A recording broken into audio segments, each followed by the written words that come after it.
Hello, today for review I've got yet another freshly released in-ear monitors. As you can see by the caption on the box, I can't hold a surprise or make some intrigue. So it's DK-3001 Pro by Dunu. Unfortunately, I've missed their recently, well, not so recently, but not so long ago released flagship 4001. But a few years ago I've really reviewed 3001. Or should it be 3001? I'm not sure. I've seen both versions on the YouTube. So I released their hybrid model 3001 and now it's time for the Pro. Surprisingly, in the Pro version they indeed changed a lot of things, starting from the accessory set and ending with the internal structure. Actually, Dunu are well known for their ability to create really complex hybrid solutions. They are not only releasing in-ear monitors under their own brand, they are also creating a lot of OEM models. And as you can even see, they put this beautiful infographics showing the internal structure of this in-ear monitor, so we can see how they are organized inside. Big beryllium coated dynamic driver, two balanced armatures for the upper mids and two balanced armatures for the treble. Surprisingly, actually this Pro version is totally remade 3001. It's not like upgraded. I can say it's really different model, but surprisingly they didn't increase price. It's available for the price about $500, a bit less from some sellers, a bit more, but about the same price with that regular DK-3001. And now let's have a closer look. Box is traditionally good, nice polygraphy. I really like this image. So high-res audio certification, no balanced armature, spin fits, comply, almost all tips are inside. Here is another structure diagram, and here is technical specifications. So frequency response from 5 Hz to 40 kHz, less than 0.5% of total harmonic distortion, 20 ohms of impedance, and 112 decibels of sensitivity. So they are a bit on the sensitive side, but 20 ohms of impedance makes them not noise picking, and actually really good combination of sensitivity and impedance. Inside there is traditional black box. Here is on the lead diagram showing how to deal with the cable. I will show it a bit later. Just check this level of presentation. Check out this level of presentation. Here is in-ear monitors themselves, and as you can see they've even put in stock their signature cable with replaceable connectors. It's probably the same cable that they use with their flagship or something really close. I reviewed their Hulk cable not so far ago. Of course here stock cable is thinner, but design idea is the same. And here you will also get box with tips, really great storage case, nice emerald color, looks really unusual. Here is 3 pair of spin fits and adapter, but of course there are more tips in the accessory set.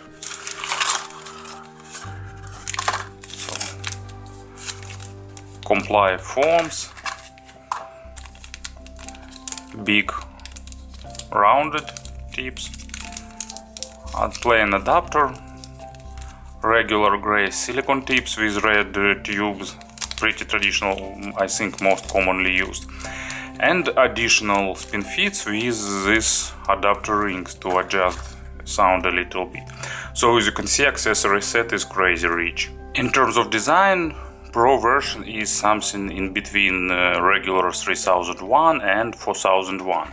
So here is classical version or non-pro version or an old version, As you can see, design is pretty similar, but Pro version is thicker because they have to accommodate inside different acoustic schema, so they required more space.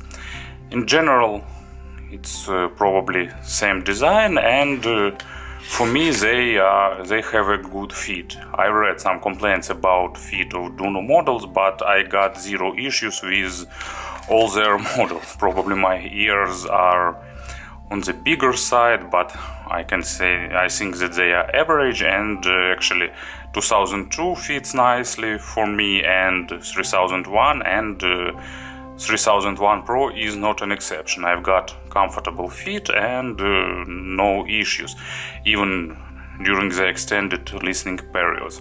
They are pretty ergonomic, no sharp edges, no some places to touch your ear.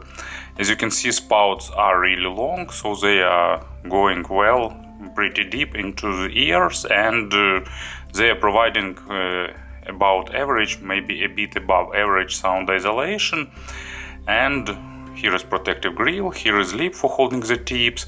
Probably isolation could be even a bit better if they were bigger, but actually they are pretty small, so I think they won't cause many issues, but it depends, of course.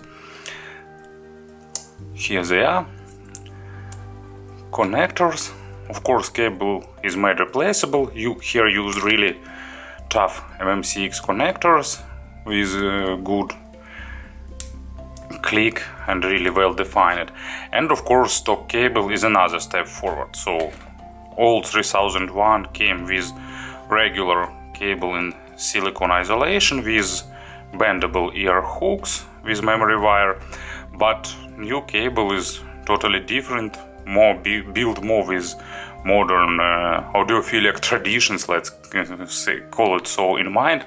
So ear hooks are present but no memory wire, so it won't bend, but it's holding cable really good, really well around your ear, and it reduces microphonic almost to zero. Cable is really soft, maybe not the softest one, but definitely on the softer side, so almost zero microphonic, really prone to tangling, not getting hard when it's cold, nice brown color, and here it goes braided to that connector. So here used replaceable jacks schema, just look at the notch, and then it just click and cable is set. So you will have universal solution, 3.5mm single-ended, 3.5mm balanced, 2.5mm balanced, and of course pentacone. So it doesn't matter what your player is, it will accommodate all dubs, and it's easy to remove. I really like the connectors they've used here. Probably it's some kind of Lima connector, and it's really convenient. So it's definitely great idea. I'm trying to avoid some strong words, but it's definitely a great idea to use such cable with pretty expensive earphones. You won't have issues, you don't have to spend money on the third-party cable unless you want to do that, but absolutely universal solution, and I like that.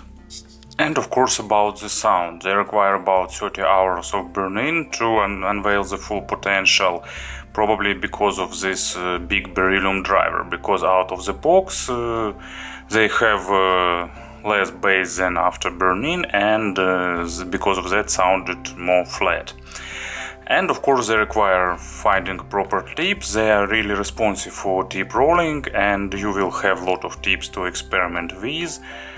This red centered, rounded light gray, spin fits, comply, so a lot of things to test, but for me the best option will be this stock tips.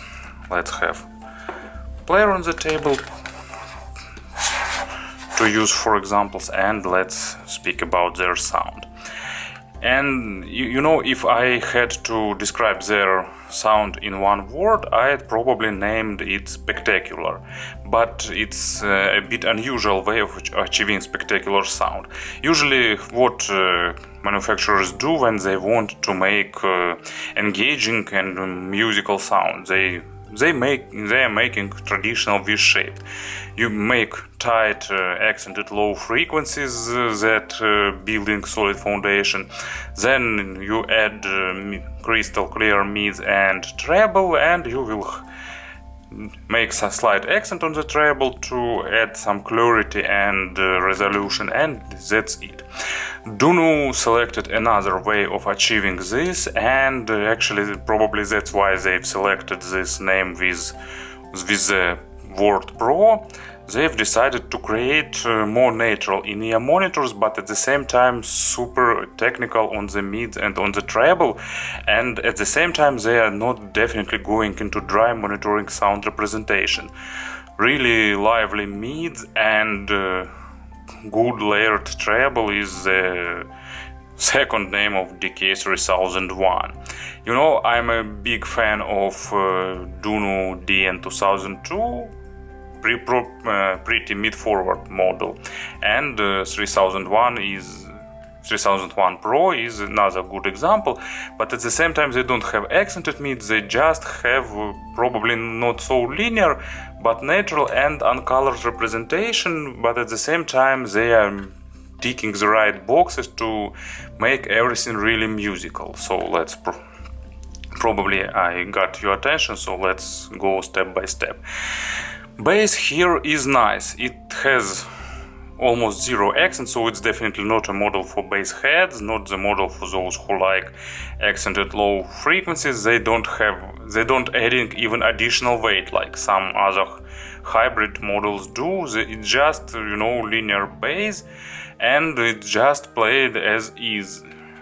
It will play as much bass as present in record, and with really good resolution, with really good texture representation, with really good depth, but at the same time you won't get this sense of super rumbling bass unless it's present in the record. For example, with Prodigy, what I've tested, diesel power, they providing enough of this impact, but when it's not necessary, bass here is really not polite, but not going forward, just building the foundation. So probably enough words. As an example for the bass, I've selected one of the most well-known bass riffs in the history of the music. It's another one, Bite the Dust. And bass guitar here, you heard this track, you know why I've selected it. And this in-ear monitors really play this bass guitar in probably the way that I can call juicy, with a lot of micro nuances, with a lot of subtle details, and so on. So it's really great bass representation, but at the same time what makes them even more spectacular is the mids, because Mercury voice with this in-ear monitor sounding, well, probably I can't say realistic, because I unfortunately didn't hear Freddie Mercury even on the live concert, but it's sounding really impressive, let's say so, and probably it's sounding in the way that I imagine it, how it should sound in studio or during some unplugged concert. I hope you can get my idea, because I'm missing a bit of words here. And mids, I already say a few words about them. They are of course resolving, but at the same time they're not going into the micro detalization. They are not going to grab any tiny single detail and move it forward. It has mids here have good resolution, but at the same time they don't make the resolution as a primary goal. Here used two really potent balanced armatures for the mids, and that's why mids here have really good weight, and because of that they have really nice instruments. They're representing really good body for the instrument and sounding really realistic.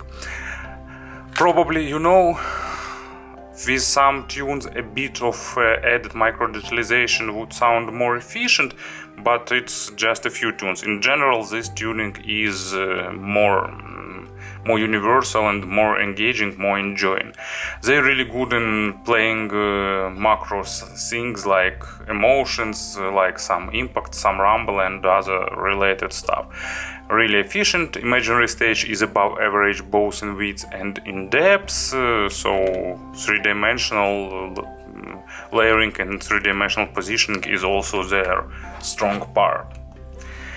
And as an example for the mids, I've got Snarky Puppy Gone Under. I really like Snarky Puppy. I think it's one of the best modern jazz acts, and their family dinner live records are really good. I could select any single track, but this track by Snarky Puppy and Shayna Steele is a great example of really technical really technical mids of these in-ear monitors. In the intro, they're using keyboard, and it's sounding like electric organs that were popular in the 70s, like think Deep Purple or some art rockers, and you can imagine this sound, and really good emotional vocal, and this in-ear monitors really represent it in a nice way. So it's not a model for those who like to get every single tiny detail, who want to focus on the smallest nuances of the track. It's the model for those who like to get the track as a whole masterpiece, as a whole. You get the whole representation. And treble here is all another really good thing. So if you treble sensitive, probably it won't be the perfect model for you, but I recommend you to listen them. Maybe it will be okay. They don't try to hide the treble. They have good extension, and you know, they're balancing really nicely. The extension is good, but at the same time they are not accenting the dirt that is present on the upper treble, often especially in the modern records, but at the same time they are really saturating the tune with overtones when they are necessary, and they have normal layering. It's a really rare thing to have in the not top of the line segment. So normal treble layering, of course.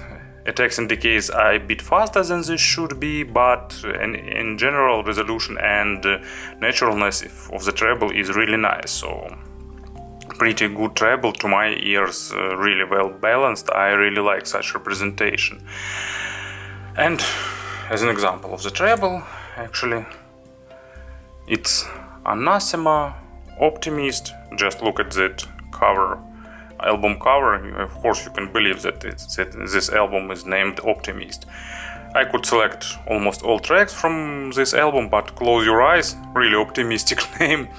It's just, you know, I just selected it almost randomly. It's fortepiano, female vocal, modest guitars, perfect, perfect saturated track with really good record quality. You know, I think like 5 more years and Anathema will sound like Hof ensemble, for example. But of course you can imagine that fortepiano and female vocal require good treble to represent all the overtones that are present, and these in-ear monitors also nailed that. So once again, it's a really good natural model, but at the same time it's not monitoring, so it's not a model for those who like bass accent, not a model for those who are afraid of treble, but at the same time it's not too sharp, and when bass is present in the record they are playing it really nicely. But my favorite part here is mids, what is the best part in these in-ear monitors. Speaking about pairing, actually they require some good source. They are really source dependent, probably because of this uncolored mids, but you know, the best pairings I've got with them, it was Kane N62 and iBasso 220 and QLS 361. So, you know, upper mid segment or even flagship player is probably the necessary thing for them. They are not too noise speaking, so they don't require 100% black background, but of course low level of background noise will be a good plus. And of course this review requires a few words about comparisons. So basically, compared with previous version regular 3000 DK-3001, Pro version has a bit less accented lows, but at the same time they are better controlled and a bit deeper. They have more natural mids, and because of added weight, and they have a bit better treble extension. In this price range also there are a few other pretty popular hybrid models. So basically iBasso IT04, they are more V-shaped, so they have more lows, but at the same time with a slightly less resolving, but with more accent. They have a bit thinner mids, but with a bit more focus on the micro contrast and a bit more accented treble. And of course another popular hybrid model, it's FiiO FH7. They also have more lows, especially with Basie filter, and they have a bit less treble. You know, it's just like tilted frequency response little bit. But of course I don't speaking about the chart, just impression. But this DK-3001 Pro has more engaging and more saturated mids, probably, let's say so. So to summarize everything, if you want really natural and uncolored model but really potent with a lot of potential, really natural, I definitely recommend you to listen this new Dunu 3001 Pro, as they are well built, really well tuned, and what is also pretty important, they have good cable and accessory set. Thank you for attention.